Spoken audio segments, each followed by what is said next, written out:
देवता ने 3 दिन पहले बता दिया था कि भाई यहाँ पे भूस्खलन होने वाला है, आप थोड़ा साइड हो जाए।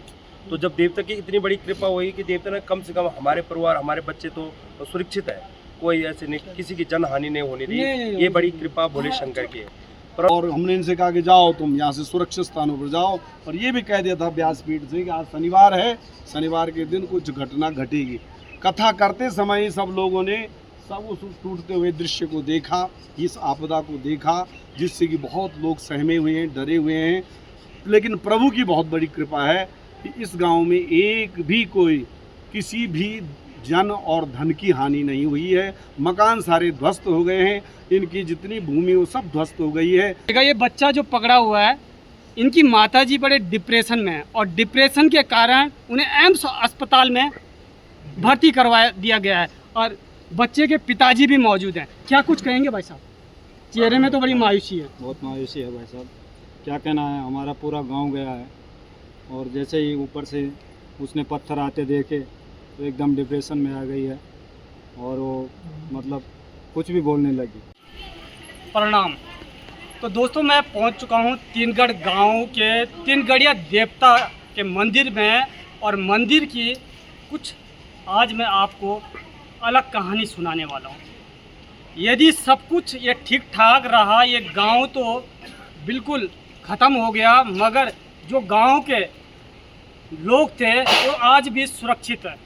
किसकी थी ये कृपा? कहते हैं ना, देवभूमि आस्था का केंद्र है और कण कण में भगवान है, और ये भगवान की ही कृपा है जो ये सब कुछ ठीक ठाक है। मेरे साथ हैं यहाँ पर यहाँ के मुख्य पुजारी, और मुख्य पुजारी जी से मैं बात करने का प्रयास करूँगा, पूछूंगा क्या कुछ यहाँ पर हुआ और कैसी देवता की कृपा हुई। पुजारी जी प्रणाम, जय माता दी। एक बात बताइए, देवता की कृपा तो बहुत बड़ी हुई है कि सब कुछ ठीक ठाक है, क्या कुछ कहना चाहेंगे इस विषय पर आप? भगवान की, शंकर भगवान की कृपा तो यही हुई हमारे ऊपर, जो भगवान ने जनहानि किसी को होने नहीं दी। देवता ने 3 दिन पहले बता दिया था कि भाई यहाँ पे भूस्खलन होने वाला है, आप थोड़ा साइड हो जाए। तो जब देवता की इतनी बड़ी कृपा हुई कि देवता ने कम से कम हमारे परिवार, हमारे बच्चे तो सुरक्षित है, कोई ऐसे नहीं, किसी की जनहानि नहीं होने दी। ये बड़ी कृपा भोले शंकर की है। परंतु जहाँ यहाँ पे जो ये भूस्खलन हुआ है, आज से ने 45 साल से पहले भी एक बार भूस्खलन हुआ था। तो हमारे यहाँ मैंने बताया नहीं कि यहाँ सिर्फ एक आस्था ही पे टिके हुए हैं। यहाँ कोई ऐसा नहीं कि इतना कोई प्रधान नहीं है, इतना कोई हमारे पास कोई जागरूक नहीं है कि जो कुछ कर सके। तो यहाँ पे एक आस्था ही हमारे ऐसी थी कि जो भगवान की ही कृपा से हम आज तक सुरक्षित हैं। पता नहीं परमात्मा ने भी तीसरी नेत्र खोल दी और हमारा जो यहाँ पे इतना भूस्खलन हो गया कि मकान तो साफ खत्म हो गए, परंतु परमात्मा की इतनी कृपा है जो हमारे बच्चे, हमारे वृद्ध माँ बाप, हमारे दिनों तक भी तो पशु का भी कोई हानि नहीं होने दी परमात्मा की। इसकी कृपा हम खाली इतने पे इसका शुक्रिया करते हैं कि भोले शंकर ने हमको, हमारे बच्चों को सुरक्षित जगह पे हस्ता वो हो गए। नहीं तो आप देख लीजिएगा दोस्तों, कुछ लोग कहते हैं पाखंड देव भूमि में चल रहा है, और कुछ लोग कह रहे हैं कि देवता ने संकेत दिए, और यही संकेत मैंने सिलक्यारा में भी देखा था। 41 मजदूर आपके उस टनल के अंदर फंसे पड़े थे और वो सुरक्षित बाहर निकले। तो कहते हैं ना, भगवान आज भी हैं, मगर भगवान परीक्षा ले रहे हैं, और परीक्षा की घड़ी आप ये देख सकते हैं कितनी बड़ी परीक्षा यहाँ पर हुई। ये सब लोग सुरक्षित है, और इसी के साथ साथ यहाँ पर गांव वालों ने श्रीमद् भागवत कथा का आयोजन भी रखा, और कथा के माध्यम से सभी लोग यहाँ पर कथा सुनने के लिए आते रहे। और यदि खास ये कथा ना होती तो सब लोग अपने घरों में होते, तो बताइएगा क्या कुछ होता। तो ऊपर वाले ने भी सोचा कि कुछ रास्ता निकाला जाए जो गांव वालों को एक साथ खड़ा कर हम रखें और वो लोग सुरक्षित रहें। तो मेरे साथ यहाँ पर ब्यास जी हैं, ब्यास जी से पूछने का प्रयास करूँगा। ब्यास जी प्रणाम। एक बात बताइएगा ब्यास जी, आप कहाँ से हैं? मेरा यही गांव है, ग्राम भृगवन, और मैं कथावाचक हूँ। उत्तराखंड के सभी क्षेत्रों में, सभी जिलों में, सभी गांवों में मैं कथा करता हूँ। मुझे भी निमंत्रण जब मिला था, मेरे यजमान हैं ये, इस गांव से हमारा अनन्य लगाव है। और सहदेव और महादेव, जसराम जी और मायाराम जी, धनीराम जी, चैतराम जी, इनके परिवार में श्रीमद् भागवत की जो कथा थी, हमने इनको पहले ही कहा था कि गांव में कथा नहीं होगी, अगर करना है तो देवालय में करना है, इस शर्त पर हम कथा करेंगे। भगवान की और शिव की प्रेरणा थी यह पितृदेवता की प्रेरणा थी। अरक्षितम तिष्ठति दैव रक्षितम सुरक्षितम दैव हतम विनश्यति। ये हमारा आस्था का केंद्र है। मैं सबसे पहले धन्यवाद जो आपका चैनल गौ गंगा वाणी, जिसके माध्यम से आप यहाँ पर सुदूर इस स्थान में जहाँ के लोग आने में भी भय कर रहे हैं, इतना यहाँ पर जो है आपदा आई है। इस गांव के लोग बहुत असहाय लोग हैं, कृषि प्रधान वाले हैं, पशुपालन करने वाले हैं और यहाँ पर प्रभु कृपा से, और इनका आस्था का केंद्र हमारा यही है जो 7 ग्राम का देवता है, जो बालखिलेश्वर शिव मंदिर है, उसका निशान हमारा जो वो तिनगडिया देवता है, जिस पर हमारी अटूट श्रद्धा है। उस श्रद्धा के इस केंद्र पर अगर हम उस समय कथा यहाँ न कर रहे होते तो पहली रात्रि में बाल गंगा ने बहुत ज़्यादा अपने आवेग के साथ में सारी भूमि को बहा करके ले गए। उस दिन ये लग रहा था हमें पहले दिन कि आज पूरा गांव बहा करके बाल गंगा ले जाएगा। दूसरी रात को दिन में ये जो है इस क्षेत्र से जो टूटा 1995 की भी जो है ये आपदा आई हुई है। और पहले से ये गांव बहुत त्रस्त है, आशंकित है, दुविधा में है, दुखी है। और ये छोटे छोटे बच्चे, इनका जो स्कूल था यहाँ पर जूनियर हाई स्कूल, वहाँ पर पहले दिन तो वो टूटा।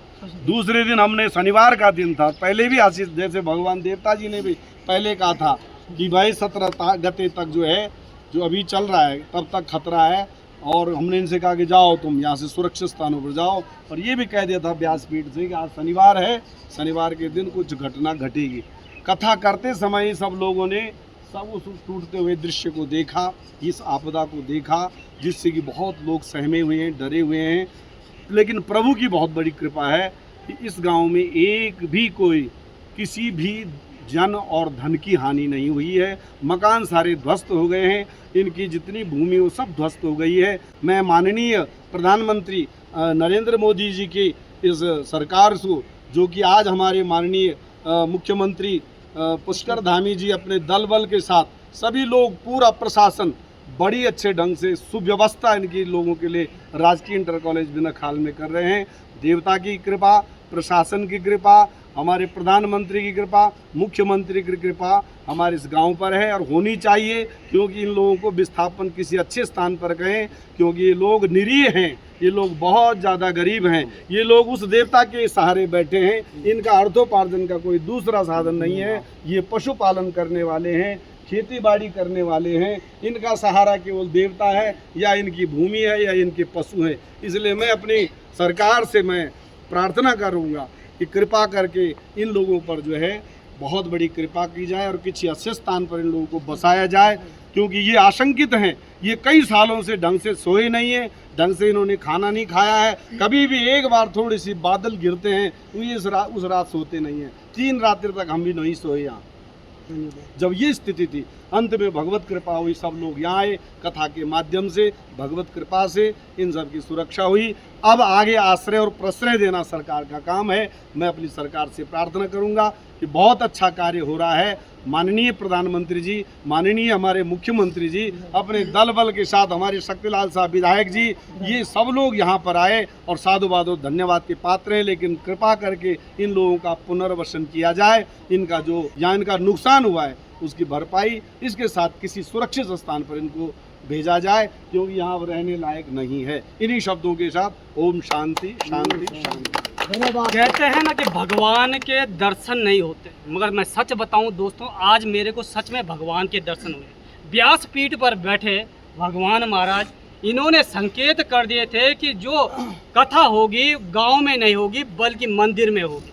सोच लीजिएगा किस रूप में भगवान आ जाए, और हम लोग ढूंढने चले हैं भगवान को, मगर भगवान आपके अंदर हैं। यदि आपने अपने भगवान को जगा दिया तो मैं कहना चाहूँगा कि आपके अंदर ही भगवान है और आप अपने को सुरक्षित रख सकते हैं। मगर कहीं ना कहीं हम लोगों की कमी के कारण ये आपदाएं आ रही हैं, जो हम लोग सोच नहीं पा रहे हैं कि हमसे कौन सी गलती हो जा रही है। तो दोस्तों, ये सारे लोग देख सकते हैं कितनी मायूसी इनके चेहरे पे है, और एक छोटे बच्चे देख लीजिएगा इस समय भागवत कथा की जो किताब है उसको लेकर साथ में है, और ये बच्चे देख लीजिएगा कितना डरा हुआ है। मगर ऊपर वाले की कृपा इतनी बनी हुई है कि सभी लोग सुरक्षित हैं और इन्हें पूरा विश्वास भी है। और विश्वास भी क्यों ना हो जब भगवान साथ में हो, जिन्होंने साक्षात रूप में कह भी दिया कि बहुत जल्द सब कुछ ठीक होगा और आप जो कर रहे हैं सब अच्छा होगा। और इस और देखने से उसी दृश्य ये बच्चे को देख लीजिएगा, ये बच्चा जो पकड़ा हुआ है, इनकी माताजी बड़े डिप्रेशन में है और डिप्रेशन के कारण उन्हें एम्स अस्पताल में भर्ती करवा दिया गया है और बच्चे के पिताजी भी मौजूद हैं। क्या कुछ कहेंगे भाई साहब? चेहरे में तो बड़ी मायूसी है। बहुत मायूसी है भाई साहब, क्या कहना है, हमारा पूरा गांव गया है और जैसे ही ऊपर से उसने पत्थर आते देखे तो एकदम डिप्रेशन में आ गई है और वो मतलब कुछ भी बोलने लगी डिप्रेशन के मारे। अभी डर के मारे मानसिक संतुलन पूरा खराब है, बच्चे भी डरे हुए हैं, पूरे सह में हैं। और फिर भागवत कथा भी इन्हीं के माध्यम से करवाई जा रही है और ये मुख्य जजमान है और खुद की परेशानी को देखते हुए इतनी मायूसी में भी मगर गांव वालों का साथ नहीं छोड़ा। पत्नी इनकी जो है हॉस्पिटल में भर्ती हैं मगर आस्था के साथ जुड़े हुए हैं, कथा को लगातार पूर्ण रूप से रखा हुआ है और इसी तरीके से ये चलती रहेगी जब तक कथा समापन नहीं होती है। तो दोस्तों आप देख लीजिएगा, आप लोग से मेरा हाथ जोड़कर निवेदन है कि सरकार तक ये आवाज़ ज़रूर पहुंचाएं, वीडियो को ज़्यादा से ज़्यादा शेयर करें। आपकी इस वीडियो शेयर करने से इन गांव वालों का भला हो पाएगा। तो तब तक के लिए बने रहें। जय हिंद, जय भारत, जय गौ माता।